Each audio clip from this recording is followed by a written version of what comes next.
Hi everyone, Agnes here, and today I'm going to talk about a bit of an unusual subject, wormholes. And before I explain what it is and how it can benefit you, I'm going to be using the example of romantic relationships with this one, because I know many of you, this is still a very important subject for you. So I'm going to explain what it is, and then I'm going to explain how you can use this in relation to this subject of romantic relationships. Now, a wormhole is a structure that links two places together in time and space. And it's a massive shortcut between two destinations. So if you have got you over here alone, and then you've got over here where your romantic relationship is, as you can see, there's a distance.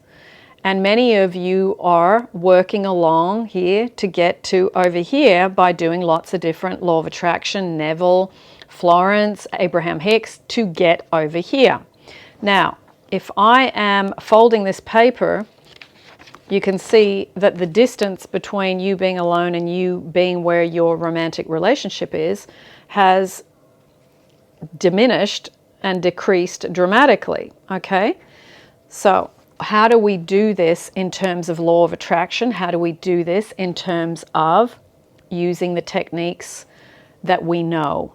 All right, so I'm going to explain firstly what makes this journey long, and then I'm going to give you some tips to make this easier and shorter for you if you can be consistent in applying it.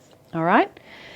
What makes this difficult and what keeps the handbrake up and what makes this go on and on and on are some of these: anxiety, doubt, feeling not good enough, fear, trying to control. And these are the things that need to be worked on within you. All right? I'll talk a bit more about how to do that a bit later in the YouTube. Now, what makes this a shorter journey and an easier journey, getting from point 1 to point 2, where that gap is diminished?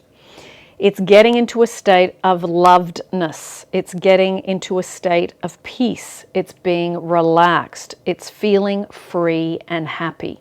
Anything that makes you feel these emotions is a good thing to do. Now, I'll mention some things again on how to do this a bit later. Now, 3 things that are going to help you with your relationship shortcut. Number 1, anything that makes you feel free, such as music, dancing, hiking, playing sports, riding a bike, and there was even someone I knew that loved to go rollerblading along the pathway near the beach, and that made her feel free. So find what it is for you that makes you feel free. Number 2, letting go. How? How? That's always the question that I get asked. Meditation, specifically meditations for surrender and letting go. My brother uses a float tank. He goes and floats on his back and lets go in there. For some, it's swimming in the ocean. For someone else, it's swinging in a hammock. So there are different ways that you can do this, and it's finding new ways of how to let go. Afternoon sleeps is another one. I know that Abraham Hicks does talk about that you let go during sleep, and I have found that personally to be true. Sleeping in the afternoon, if you're tense or you want to manifest something and you're struggling and you're getting into, a pretzel shape about it, having an afternoon sleep is a good one. It's free, it's easy, you can do it on your day off, okay? Now, number 3, anything that helps you feel loved, such as a walk with a friend, a massage, cooking a healthy meal, anything that makes you feel more loved. It can also be meditations for self-love, affirmations for self-love, and it's how do I get into that state of love? What makes me feel loved? And doing that more and more and more. Because if you feel more and more loved, that is the greatest magnet to collapse the 2 points on the wormhole. All right? So hopefully that will help you. Now, there's a few things also that I want to mention that you need to stop doing. Stop the self-criticism. Stop the trying to get anything from anyone, okay, because that just comes from scarcity. And this is the number one that I want to mention because I'm seeing a lot of you engaging in this and it kind of shoots you in the foot. Getting on social media and looking at what other people are doing, i.e., that person you want to be with, that person's whoever they're dating now, whatever.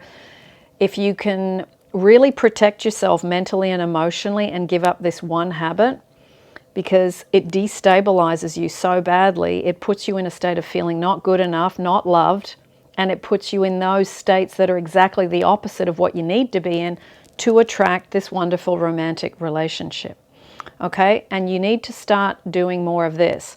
Practice feeling loved, practice feeling good enough, practice feeling free, practice feeling happy, practice feeling gratitude. Now, that might be where you just revisit things in your mind that these feelings come up, such as past memories. It might be that you write in a little notebook. It might be that you write a script. But practice doing more and more and more and more of these and less of the other ones I mentioned just before. All right? Now, let me know how you go. I will also put down a few YouTubes on wormholes down below because those of you that are really into the science or want to know a bit more of the science, it's quite interesting. And then it's using that information and applying it to what you're currently trying to manifest. So enjoy this process. Leave me your comments down below if you are practicing some of these things, how it's working for you. And also, if you've got some comments about wormholes, let me know. Lots of love, everybody. And Josh, this YouTube was inspired by you months ago before I got COVID, and I never got around to doing it. So today's the day.